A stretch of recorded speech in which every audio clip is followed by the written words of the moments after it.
Alors, l'Eurodistrict Strasbourg-Ortenau est un livre qui a été publié dans le cadre de mon travail à Strasbourg au Forum Carolus, cercle de réflexion que j'avais créé à la demande de François Loos, qui était ministre de l'Industrie, et d'Adrien Zeller, qui était le président centriste de la région Alsace. Voilà, donc c'est le deuxième livre que j'ai publié dans ce cadre-là, le premier étant consacré à la relance de l'Europe par un noyau dur, un groupe de pays pionniers. Dans ce livre, il s'agit en fait de la mise en place du potentiel de coopération entre les deux rives du Rhin et entre plus particulièrement ce qui était à l'époque la communauté européenne de Strasbourg, qui est devenue il y a quelques années l'Eurométropole de Strasbourg, et l'unité administrative qui est son pendant du côté allemand, qui est le Kreis de l'Ortenau. Vous avez à peu près des équivalences de population. Vous avez du côté français à peu près 500 000 habitants, un peu moins de l'autre côté, mais un territoire à peine plus grand.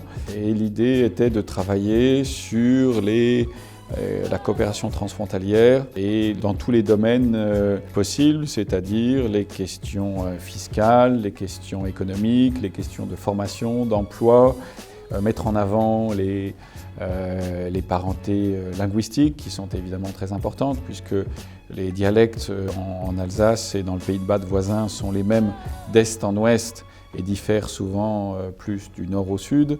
C'est-à-dire qu'un Alsacien du nord comprendra beaucoup mieux, puisqu'il parle quasiment même parfois exactement la même langue que son voisin d'en face, qu'un Alsacien du sud qui est pourtant dans la même structure administrative que lui.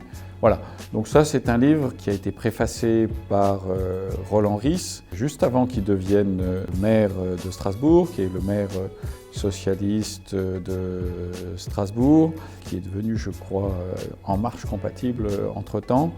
Voilà, c'est un travail collectif franco-allemand et dont le sous-titre était « La construction de l'Europe réelle ». Et ce livre a été publié de manière symbolique, pour moitié en allemand et pour moitié en français. Donc vous avez d'un côté, vous l'ouvrez d'un côté, vous avez le texte français, puis vous retournez le livre dans l'autre sens et vous avez le texte en allemand. Alors vous savez que depuis la mise en place des grandes régions, il y a quelques années, les Alsaciens se sont trouvés, ça c'est le résultat de quelques sondages, en grande partie frustrés de ne plus avoir d'existence administrative.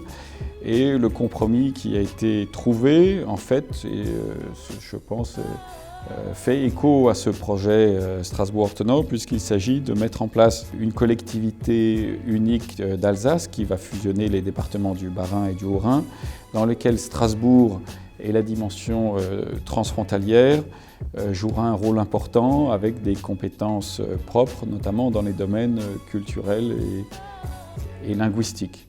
Voilà, donc pour refaire un peu le tableau d'ensemble, ces trois livres forment un peu des éléments chacun distincts d'un grand tableau. La dimension très locale, transfrontalière, avec l'exemple de Strasbourg-Ortenau. Au sein de l'Union européenne, un groupe de pays pionniers pour relancer la construction européenne. Et le troisième niveau, le niveau régional, international, voire mondial, qui est la coopération stratégique entre la France, l'Allemagne et la Russie, avec d'un côté l'Union européenne autour d'une base franco-allemande et l'autre côté la Russie. Voilà, ce que nous avons essayé de faire, c'est d'avoir un projet global, en partant du local pour aller au global.